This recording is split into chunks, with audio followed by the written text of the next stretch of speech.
Hi, my name's Erin McDonald, and I am presenting to you my final project for Graphic Design 295 at Michigan State University.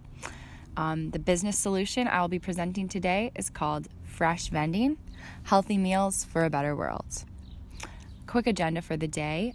I'll present my opportunity, and then I'll walk through the design thinking process. Then we'll finish up with some branding and marketing, future implementation, and the outcome. So first, let's start with the problem, obesity in America. Did you know that almost 40% of U.S. adults are affected by obesity, and that we're spending $147 billion per year on medical costs related to obesity? It also significantly increases our health risks to conditions such as heart disease and stroke, and while many Americans know they're obese, they're just unwilling to make a change. So why is this wicked problem occurring? First, we have to empathize with our customer. Now, this is the first step in the design thinking process. Why are obesity rates rising? Is it because of the choices we're making? Why are they making these choices? What does their day-to-day life look like? So we'll take a look at the customer. Who is our typical customer? One way to go about understanding our customer is to use the technique of ethnography. It's the study of people and cultures where the researcher actually observes from the point of view of the subject of study. So you're really putting yourself in their shoes. In my ethnographic research, I worked with 3 potential customers: Morgan Bujold, a quality engineer at Steelcase; Melina Montalbano, a quality engineer at Meritor; and Maura McBride, a project manager at Rockwell Automation. All 3 of these women are professionals in a corporate office environment and would be typical customers for Fresh Vending. A day in the life reveals that all 3 of these women are very busy. They have strict schedules, and they're often eating at their desks or just eating snacks throughout the day. Due to the sake of time, I'm not going to walk through all of these ethnographic study details, but feel free to pause the video and read through them on your own time. Next, in the design thinking process, we want to define our problem. Often we know what the problem is, but the way that we phrase it can make a big difference in how we approach our solution. So the key aspects to define our wicked problem: the rising obesity rates in the U.S. Obesity is contributing to other health complications, and the contributing factors to obesity are diet, lifestyle choices, environment, genetics, and drugs. For our scope, we will focus on the sedentary lifestyles of corporate America. The definition of our problem then becomes this: working adults in the United States need a diet with nutritious food to be healthy, productive, and accomplish their goals. Next, we'll move to the third phase of the design thinking process, the ideation phase. This is where we bring our solution to life. We try to generate as many ideas as possible and then evaluate and decide on the best solution. One way to define a problem is using Scamper. It's a method to generate new ideas around a topic. You can use substitution, combine, adapt, magnify, put to other uses, eliminate, and rearrange. So let's use this model on our obesity problem. Using the Scamper method, we could first look at substitute. For example, how can we substitute the current on-the-go food options with healthier ones that people still want to eat?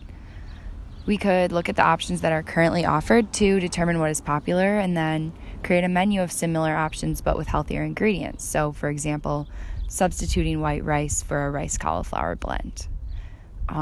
Due to the sake of time, again, I don't want to walk through all of these Scamper questions and answers, but feel free to pause the video and read through them on your own.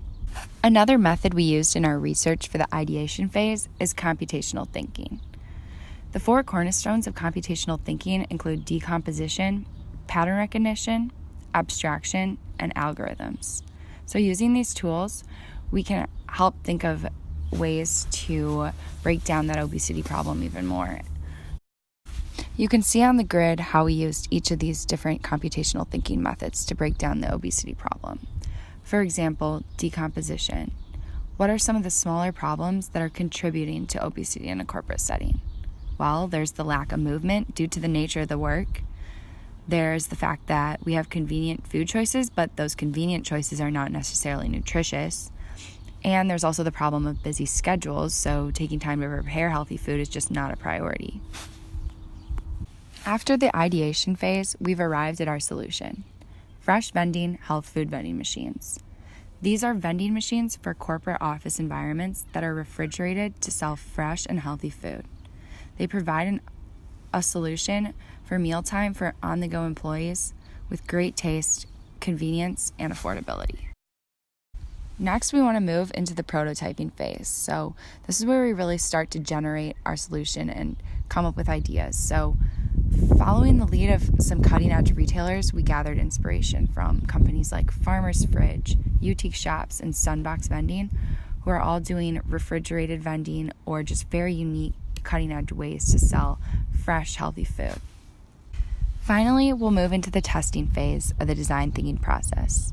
This is where we ultimately test our solution to see that it solves that wicked problem. So the major testing initiatives that we want to go through is customer interviews, recipe testing, alpha testing, where we'll test in-house with our employees to see that they like the recipes and how the vending machine functions, and then beta testing, where we'll test a few of our vending machines and recipes out with the actual consumers.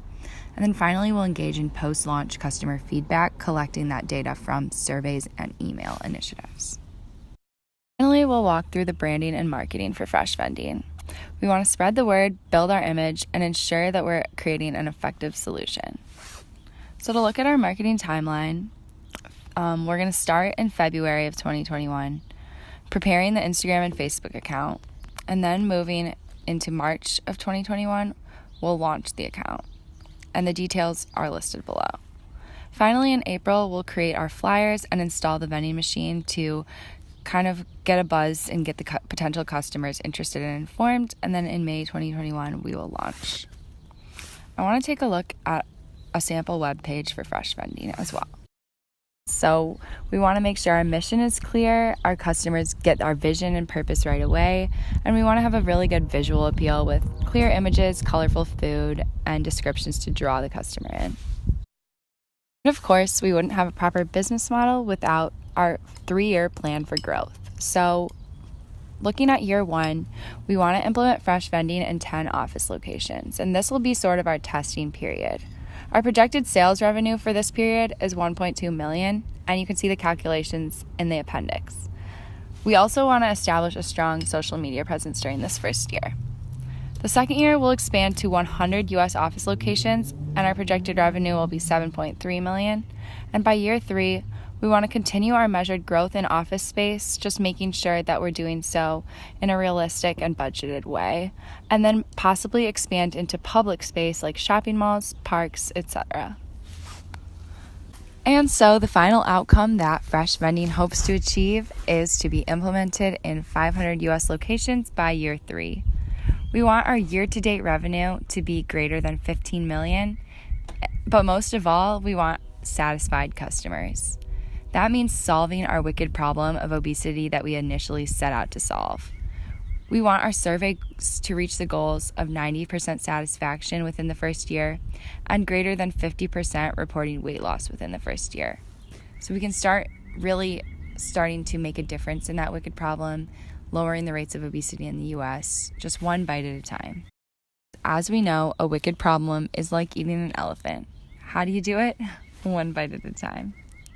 Thanks for listening, guys. And just for some more details, here's my appendix, how I found those revenue projections, and here's the sources that I used. Thanks again, and hope you enjoyed.